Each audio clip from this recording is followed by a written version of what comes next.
Okay, so let's start with potentiometer. Potentiometer पढ़ने के पहले हम लोग पहले दो क्वेश्चन सॉल्व करते हैं, है ना, और फिर उन्हीं दोनों क्वेश्चंस के बेसिस पे हम पोटेंशियोमीटर का पूरा बेस प्रिपेयर करेंगे.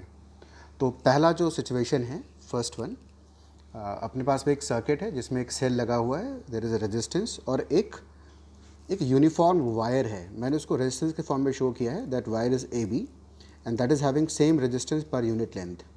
ओके, तो मुझे ये बताना है कि इस वायर के या इस रेजिस्टेंस के किसी पार्ट में जो पोटेंशियल ड्रॉप होगा वो उस पूरे वायर के रिस्पेक्ट में कितना होगा. तो one situation is this and second situation is this one, that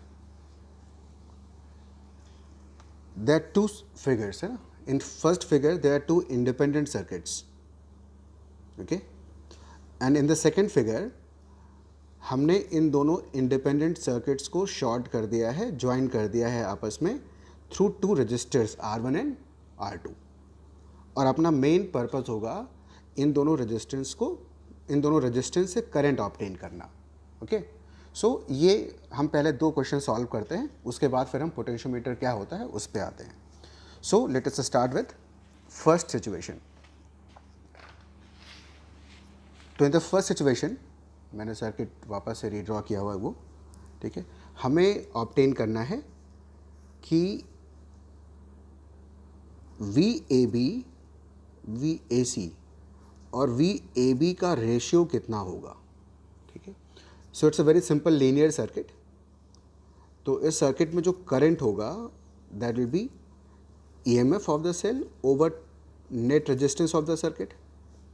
So that will be 120 volt over 500 plus 100.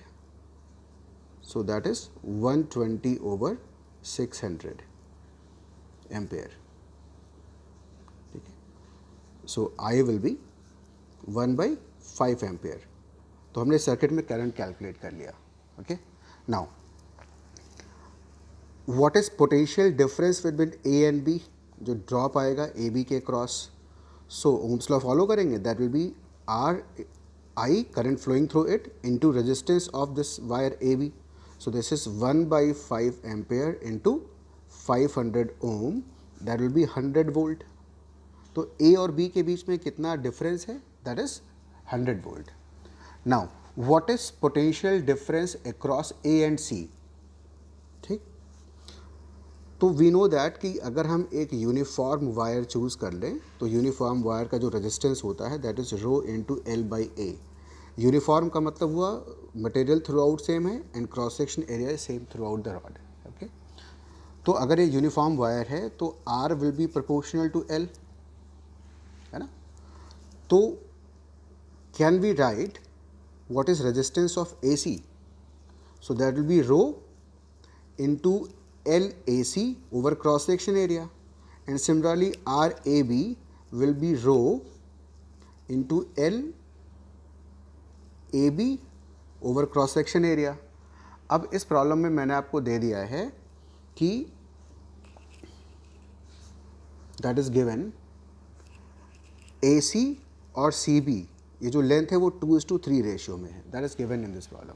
Okay, तो इसका मतलब हुआ कि LAC over LAB will be 2:5. ये रेशियो है, ये फ्रैक्शन लिखा हुआ है. Okay, so delta V AC कितना हो जाएगा. सो that will B current through it into resistance of AC. So this is 1 by 5 ampere into its resistance will be 2 by 5 into 500. So this will be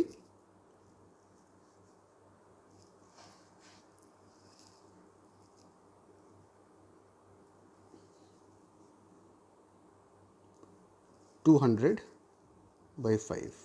This is 40 volt. Okay, और A B के cross कितना resistance है, कितना drop होगा. So that is I into resistance of A B. So this is 1 by 5 into its resistance that is 500, so this is 100 volt, है ना। तो अब अगर हम लोग यहाँ पे जितना पोटेंशियल ड्रॉप AC के क्रॉस हुआ है और जितना पोटेंशियल ड्रॉप AB के क्रॉस है उसका रेशियो लिखें, so that ratio will be 2:3, sorry 2:5, है ना। तो AC और AB के क्रॉस जो ड्रॉप का रेशियो है और जो उनका लेंथ है उनका ratio, those ratios are equal. इसका मतलब ये हुआ कि अगर अपने पास में एक वायर है, ओके, जिसमें एक कांस्टेंट करंट मेंटेन किया गया है ना, you have to maintain this current, then अगर आप कोई भी दो पॉइंट चूज़ कर लेते हो, ध्यान रखना कि ये यूनिफॉर्म वायर है ना, और न्यूमेरिकल्स में इसमें वेरिएशन मिल सकता है, so it is uniform wire. Let this length be L, ठीक है।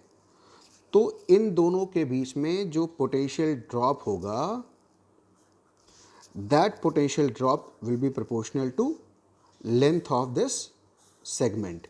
अगर ये मैं दो पॉइंट चूज़ कर लेता हूँ 1 और 2, तो 1 और 2 के बीच में जितना लेंथ है उस लेंथ के प्रोपोर्शनल होगा पोटेंशियल ड्रॉप। तो अगर किसी भी वायर से हम कांस्टेंट करंट को फ्लो कराते हैं, तो उस वायर के किसी भी दो पॉइंट के बीच में जो पोटेंशियल ड्रॉप होगा that is going to proportional to length. It is called principle of potential divider. मतलब हम एक वायर के लेंथ पे पोटेंशियल को डिस्ट्रीब्यूट कर सकते हैं और जितना हमें पोटेंशियल डिफरेंस चाहिए हम उसके अकॉर्डिंग लेंथ चूज कर सकते हैं, okay. So that is called principle of potential divider. Now the second situation which I have taken is this one, है ना। सो ये बहुत इंपॉर्टेंट है और इसी से आपको पूरा पोटेंशियोमीटर का जो बेसिस है वो समझ में आएगा, ठीक है। तो first concentrate on first figure only, है ना। तो अपने पास में यहाँ पे दो इंडिपेंडेंट सर्किट्स हैं, तो हम क्या करते हैं, let us find out potential difference between A and B and P and Q। तो A और B के बीच में जो पोटेंशियल डिफरेंस होगा that will be E minus I R, है ना, because that is terminal potential difference across this cell. So this is 10 minus current कितना हो जाएगा 10/8 + 2 and this is small r that is 2। तो आप इसको सॉल्व करोगे that will be coming to be 8 volt, okay. In the same manner अगर हम P और Q के बीच में पोटेंशियल ड्रॉप मेजर करें तो that will be I into R, Ohm's law के according. So I will be 12 over total resistance that is 4 + 2 into 4, so that is also 8 volt. तो फिगर 1 में मैंने बेसिकली दो सर्किट्स ले रखे हैं, दो इंडिपेंडेंट सर्किट्स ले रखे हैं जिसमें A और B के बीच का पोटेंशियल डिफरेंस और P और Q के बीच का पोटेंशियल डिफरेंस 8 वोल्ट है, ठीक है। सो that is for first figure. Now in the second figure अब हमने क्या किया है, A और P को ज्वाइन किया है R1 ओम के रेजिस्टेंस से और B और Q को ज्वाइन किया है R2 ओम के रेजिस्टेंस से। Now let us find out current through these two resistances. तो हम यहाँ पे कोई भी मेथड यूज़ कर सकते हैं, we can use voltage law और जंक्शन लॉ, ठीक है। So I am using voltage law. तो हम एज्यूम कर लेते हैं कि let current I flows through this cell that is distributed like this, say this is I1। तो अब हमें I1 ऑब्टेन करना है, this will be I minus I1। यहाँ से I2 करंट आता है, इस ब्रांच में करंट हो जाएगा I1 plus I2, same current here. I2 will come back to 10 volt cell and I1 यहाँ पे आ जाएगा और वापस से यहाँ पे टोटल करंट I आ जाएगा, ठीक है। So now let us take, हमने अपने पास में तीन वेरिएबल्स है ना, I, I1 एंड I2। तो हम तीनों लूप पे वोल्टेज लॉ अप्लाई करें। तो फर्स्ट लूप पे हम आई होप सबको आता है वोल्टेज लॉ अप्लाई करना, so I am not teaching that. तो मैं इस इक्वेशन को लिख रहा हूँ। So that will be 8 times of I1 plus I2 plus 2I2 equal to 10 इसको हम लोग अगर सिंप्लीफाई कर लें, so it will be 4i1 plus 5i2 that equal to 5. That is our first equation. ठीक है, सेकेंड लूप पे apply करते हैं. तो सेकेंड लूप पे you can see here it is i1 r2 minus 4 times of I minus I1 plus I1 R1 plus 10 minus 2 I2 equal to 0. इसको आप rearrange कर लो तो you will get an equation that is 4 plus R1 plus R2 times of I1 minus 2I minus 12 equal to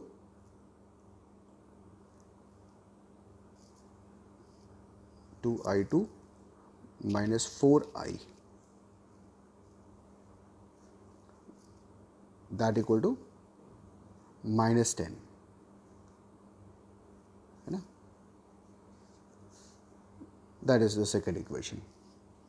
Similarly, अगर हम third loop पे apply करें तो that will be 4 into I minus I1 plus 2I minus 12 equal to 0 और 3I minus 2I1 equal to 6. That is a third relation. तो तीनों loop पे आप KVL अप्लाई कर लो इस तरह से, है ना.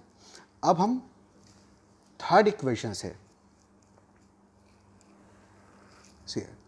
थर्ड इक्वेशन से we can write I equals 6 plus 2I1 by 3 from equation 3. Or from equation 1 we can write I2 equals 5 minus 4 I1 by 5. That would be from equation 1. तो अब अगर हम लोग I और I2 का वैल्यू इक्वेशन 2 में place कर दें तो हमें सिर्फ I2 मिलेगा एज वेरिएबल. तो अगर मैं सारे वैल्यूज प्लेस करते हैं तो हमें मिलेगा I1 times of 4 plus R1 plus R2 minus 2 times of 5 minus 4 I1 over 5 minus 4 times of 6 plus 2 I1 by 3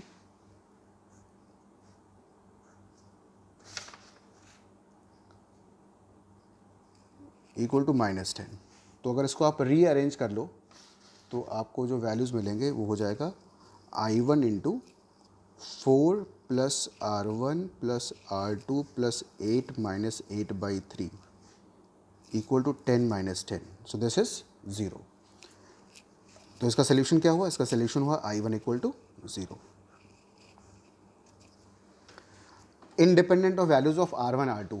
I1 is coming to be 0, है ना. So this is the most important principle of potentiometer. Okay, तो एक बार मैं इसको summarise करता हूँ. Not this, है ना, जो कॉन्सेप्ट इन्वॉल्व है वो. एंड दैट कॉन्सेप्ट इज कि अगर अपने पास में दो इंडिपेंडेंट सर्किट्स हैं, ठीक है, और हम यहाँ पे 4 टर्मिनल सेलेक्ट करते हैं. तो फर्स्ट सर्किट में मैंने सेलेक्ट किया A और B और सेकेंड टर्मिनल में मैंने सेलेक्ट किया P एंड Q. अब अगर मैं A और B को थ्रू अ रजिस्टर ज्वाइन कर दूं, B और Q को थ्रू अ रजिस्टर ज्वाइन कर दूं, तो इन दोनों रजिस्टेंसेस में कोई भी करंट नहीं फ्लो करेगा अगर A और B के बीच का पोटेंशियल डिफरेंस P और Q के पोटेंशियल डिफरेंस के इक्वल है.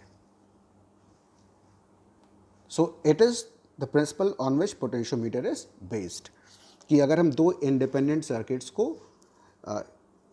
कनेक्ट करें थ्रू सम रजिस्टर्स, प्रोवाइडेड इस वाले सर्किट में A और B के बीच का डिफरेंस और इस सर्किट के P और Q के बीच के डिफरेंस इक्वल हैं, तो कनेक्टिंग ब्रांचेस में कोई भी करंट फ्लो नहीं करेगा. That is the second principle on which potentiometer is based. तो in the next video I will be continuing this chapter. Thank you.